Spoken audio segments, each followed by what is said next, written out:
11টার সময় জনাব নুরুল হক নূর Dhaka medical college হাসপাতালে ইমার্জেন্সিতে আসেন। প্রথমে ওনাকে আমরা ওসেকে নিয়ে যাই, আমাদের যেটা অন স্টপ ইমার্জেন্সি সেন্টার। সেখানে ইনিশিয়াল অ্যাসেসমেন্ট করার পরে তাকে আমরা আইসিইউতে শিফট করি। ওই দিন রাতেই আমরা একটা মেডিকেল বোর্ড গঠন করি, 6 সদস্যের মেডিকেল বোর্ড।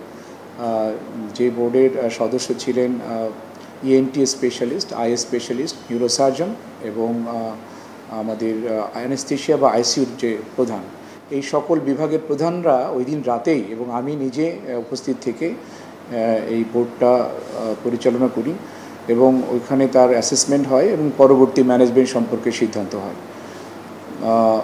উনি আগে যে হাসপাতালে ছিলেন, ইসলামী ব্যাংক হসপিটাল, সেখানে একটা সিটি স্ক্যান করেছিলেন।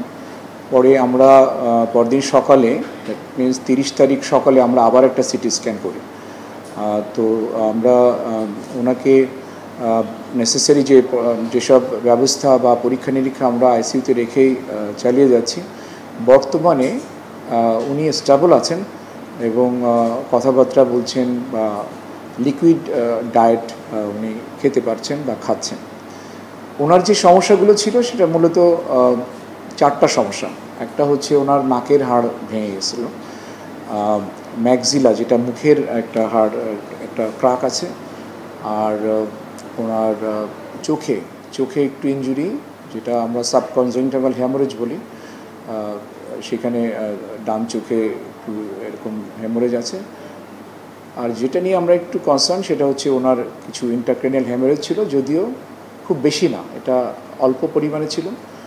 এবং আমাদের যে সিটি স্ক্যান পরবর্তীতে আমরা করেছি, আমরা দেখেছি যে এটা রিজলভ হয়ে গেছে মোটামুটি। এখন উনি ভালো আছেন, তবে একটু যেটা হয় এই ধরনের একটা ব্লান্ট ট্রমা বা এই ধরনের ফ্র্যাকচার হয়েছে কিছু, সেই জন্য ওনার কিছু ব্যথার কমপ্লেন আছে, একটু ঘুমের সমস্যা হচ্ছে। এটাই উনি আমাকে আজকে একটু আগে যখন আমি দেখে আসলাম